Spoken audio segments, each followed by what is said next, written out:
started off with our 2-degree tire, and I have a free and clear patent on the 2-degree Camber tire. That tire, rather than being square to the ground, which we now have today an Evo set up with square tires on bone stock alignment.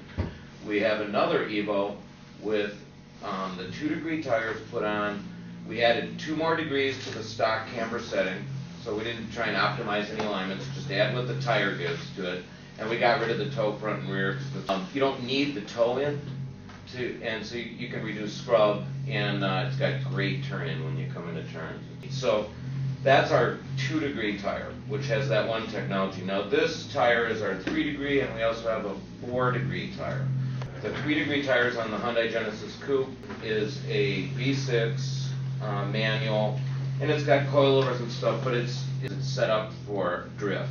I had them set up the alignment at 0 toe and 5 or 5.5 degrees camber on that car, because if you have a 4-degree tire, if you're at 5.5, it's like having 1.5 degrees of camber, because at 4 degrees the tire is as a square tire would be at 0 degrees.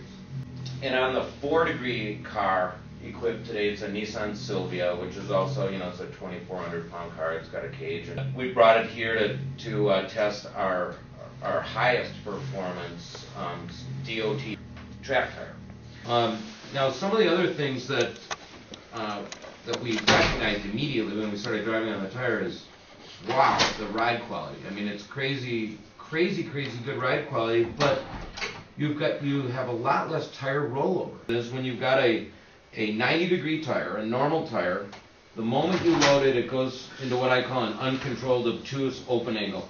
Okay, tire carcass swing distortion opens it up. Well, when you have an effectively acute tread to sidewall angle, I'll use my finger for an example. If we're at 1130, in order for it under load to stand up, you see my fingertips moving up, the car is pushing down. So it's an equal and opposite reaction, and that is why we're seeing such a reduction in rollover on the tire and more immediacy and control. And in order for it to ever get to a 90 to then go to an uncontrolled open obtuse angle, it really doesn't happen, because in order to do that, you'd have to load it harder, and then you've got more weight pushing down to keep it from doing that. So the interaction between the car and the ground is, I think it's fundamentally completely different than with a square tire. Now, we've also noticed, we were at Fontana doing a time attack race in an overweight Mazda RX-8, and it was about 85 degrees, and came in pit lane right after the race, did the tire pressures, and they only gained 3 pounds of air. And he was like, that can't be, you check them again, they should have gone up 10. And it's like, no, we just checked them. I checked one side, your team guy checked the other. And he's like, I guess that makes sense, because everybody else's lap times are going away, and I was getting faster. And that was our 5/32 2-degree tire. It was, he used it for practice qualifying in the race for 3 weekends, and he called me and he's like, hey, should I use that other set of tires you gave me? And I'm like, why, are they worn out? No, they're perfect.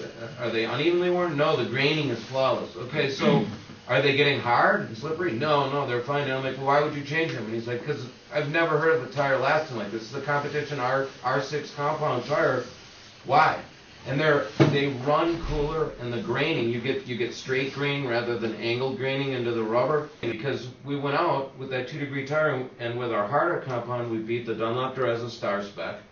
And with our R6 compound, in the same size, same cars, and with our R6 compound, beat the Hoosier R6. I mean, first try out. What we care about is the end result. Can we improve fuel economy? Yes. Can we reduce rollovers? Yes. Can we improve an extremely unique marketing position? Absolutely.